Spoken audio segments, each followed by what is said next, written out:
Au nom du Père et du Fils et du Saint-Esprit, ainsi soit-il.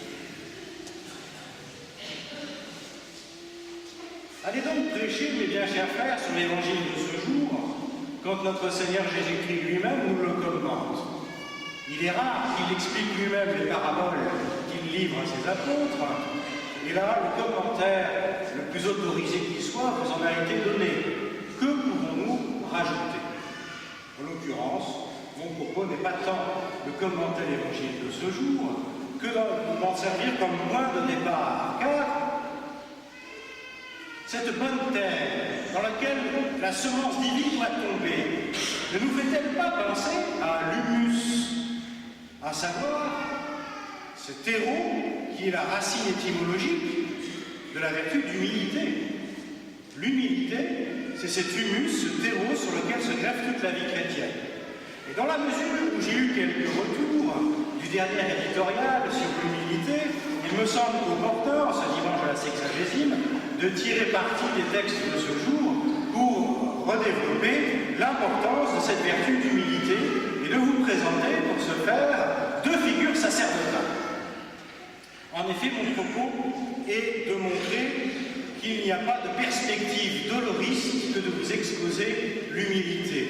Ça ne consiste pas à se considérer comme un moins que rien et un minable, et pour peu que certains soient portés au pessimisme, au scrupule, voire et un terreau pour le coup favorable à la dépression, de telles considérations seraient assurément mortifères. Comment donc concevoir droitement et correctement cette vertu d'humilité?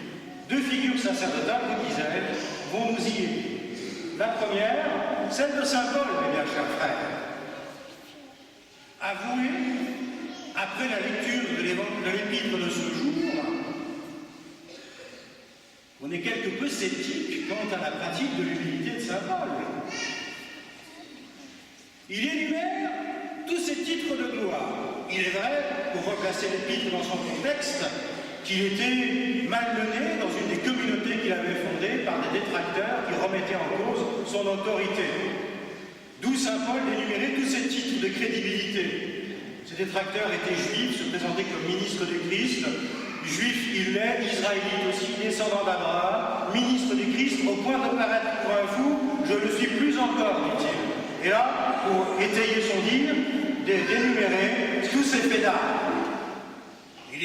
Donc il mentionne toutes les lapidations, toutes les bastonnades, toutes les flagellations, les naufrages, tout y passe. Bonjour l'humilité. Et cependant, pouvons-nous simplement supposer que ce volcan de charité qu'est saint Paul, tant dans l'annonce de l'évangile que dans les invectives qu'il est capable de lancer auprès de ses fidèles, que cette grande figure de sainteté ait pu devenir ce qu'il est sans la pratique de l'humilité? Ailleurs, d'ailleurs, quand vous relisez certains passages des épîtres de saint Paul, vous restez quelque peu sceptique. Songez dans l'épître à Timothée, lorsque saint Paul invite Timothée à transmettre la foi, à combattre le bon combat comme lui-même l'a mené. D'ailleurs, ajoute-t-il, l'heure de mon départ approche, la couronne des justes m'est préparée, et le juste juge, en ce grand jour de mon départ, ne manquera pas de me la donner. Voilà que saint Paul ne doute pas de son salut. Bonjour l'humilité. Ailleurs, dans une de ses épîtres, saint Paul dit « Gratia Christi in me vacua non fuit ». La grâce du Christ en moi n'a pas été vaine. Bonjour l'humilité. Celui qui estime que la grâce du Christ, l'œuvre du Christ en moi a été vraiment prospère, elle n'a pas été vaine. Et cela nous permet de toucher du doigt un des aspects de l'humilité, qui est bien loin d'une perspective doloriste. Pour être humble, il ne faut pas nier le bien que nous faisons. Il ne faut pas nier ce que nous sommes. Il faut nous voir tels que nous sommes. Et ce monstre apostolique de saint Paul ne pouvait pas ne pas voir ce qu'il était. Et cependant, relisez jusqu'au bout l'épître de ce jour.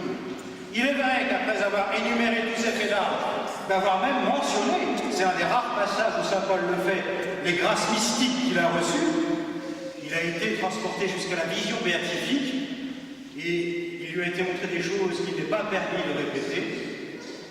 Saint Paul en vient à ce qui pour lui fait vraiment sa gloire. Je me glorifierai plutôt de mes faiblesses, dit-il.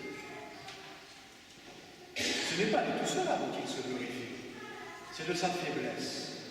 Pour illustrer son propos, il évoque un petit fait croustillant, comment il s'est enfui minablement de Damas par la fenêtre, transporté dans un couffin pour échapper à Arétas qui cherchait à l'arrêter, ou du moins à mettre la main sur lui.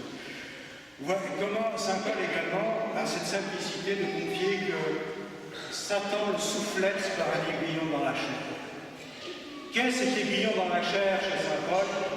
Nous n'en savons rien. Non seulement sa pudeur lui interdit de rentrer dans les détails, mais le fait qu'il ne soit pas plus précis nous permet de nous attribuer à nous-mêmes ce propos de saint Paul. Nous avons tous un aiguillon dans la chair par lequel Satan nous soufflette, par lequel il nous tient, il nous harcèle. Chez saint Paul, était-ce le fruit d'une concupiscence déréglée? Était-ce le souvenir de persécutions passées qu'il n'avait pas manqué d'occasionner contre l'Église? Nous ne savons pas par quoi Satan le souffletait et le tenait. Qu'importe. Et c'est de cela dont saint Paul se glorifie. La vertu d'humilité, mes bien chers frères, ne consiste pas à nier ce que nous sommes, elle consiste à nous voir tels que nous sommes. C'est un regard de vérité que nous jetons sur nous-mêmes. Et saint Paul a cette simplicité, et il nous manifeste qu'il ne manque pas de se voir tel qu'il est, avec son lot de misère. Et c'est de cela dont il se glorifie, car conscient de ses misères, et j'oserais dire grâce à ses misères, cela lui permet de s'ouvrir au Christ. Et à lui a été donnée cette parole extraordinaire que nous devons nous appliquer à nous-mêmes. C'est dans ta faiblesse que ma puissance trouve sa plénitude. Voilà pourquoi saint Paul dit qu'en lui, la grâce du Christ n'a pas été vaine, car il a laissé le Christ agir en lui, parce qu'il se savait faible. La puissance de Dieu a opéré. C'est parce que justement il était pécheur et faible qu'il a pu porter autant de fruits apostoliques. Il a laissé le Christ agir en lui. Et c'est cela l'humilité, mes chers frères. Une deuxième figure sacerdotale va me permettre de compléter mon propos. La fraternité Saint-Pierre est en deuil cette semaine, mes bien chers frères, car nous avons perdu comme un grand-père. S'il est vrai que nous avons des fondateurs qui sont pour nous tous des pères, nous avons également un grand-père que nous considérions comme tel, à savoir un vieux prêtre qui n'était même pas membre de la fraternité Saint-Pierre, l'abbé Pierre Baudret, qui depuis les origines de la fraternité Saint-Pierre était au séminaire. Toutes les générations de séminaristes ordonnés et arrivés jusqu'au sacerdoce sont passés par ses mains. Il n'était pas prof de théologie, ni de philosophie. Il était là simplement pour nous donner des conférences spirituelles, pour être à l'égard de tous les séminaristes un modèle de prêtre, nous faisons part de son expérience sacerdotale, pastorale. Pour vous, les fidèles, ce deuil vous concerne moins, puisque vous ne l'avez pas connu. Mais c'est assurément une des plus belles figures de prêtre que nous avons tous connues. Et nous sommes tous très affligés par son rappel à Dieu. Il est vrai qu'à 90 ans, passé, cela a fait dans l'ordre des choses. Et personne ne doute, c'est un des rares cas où on peut le faire, de son salut, tellement il était confit de dévotion et de piété, et en même temps, tout en étant parfaitement saint et authentique. Et c'est en cela que l'abbé Baudret, d'une certaine façon, illustrait la vertu d'humilité. Dans la simplicité. Il nous donnait avec un talent qui lui était propre, des anecdotes de sa vie sacerdotale, mais pas du tout pour se vanter, se mettre en avant, comme témoignage, et on le prenait comme tel, venant d'un bon père, cherchant à instruire tous les séminaristes. Il nous confiait des anecdotes qui nous ont tous marqués, comme par exemple le fait qu'il ne fallait pas assommer les pénitents de recommandations interminables au confessionnal. Il nous racontait cette anecdote de jeune prêtre. Comment un bon paysan était venu se confesser, et lui, reprenant point par point chacun des péchés, afin de lui donner une bonne exhortation, s'est vu entendre dire par le bon paysan, au bout d'un certain temps, monsieur le curé, est-ce que je ne connais pas avoir l'absolution, parce que j'ai la conviction? Non. Ben ça vous marque à vie. Autre anecdote, jeune vicaire, il nous racontait comment son curé avait fait un sermon sur la souffrance, la valeur rédemptrice de la souffrance, la grandeur de la souffrance. Et comment, jeune vicaire, à la sortie de la messe, il avait vu une vieille dame sortir de l'église et lui confier « Je crains que monsieur le curé n'ait jamais souffert ». Cela nous apprend beaucoup d'humilité dans la façon dont nous présentons les choses aux fidèles. Et cette expérience sacerdotale, il nous l'a livrée avec simplicité, authenticité. Cette simplicité, mes bien chers frères, est propre à la vertu d'humilité. Car elle nous fait toucher Dieu qui est éminemment simple.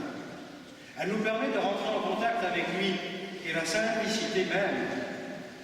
De sorte que dans la vertu d'humilité, il faut que vous saisissiez que l'objet n'est pas de nous contempler nous-mêmes et de toucher du doigt notre néant. Ça, ce serait une perspective doloriste.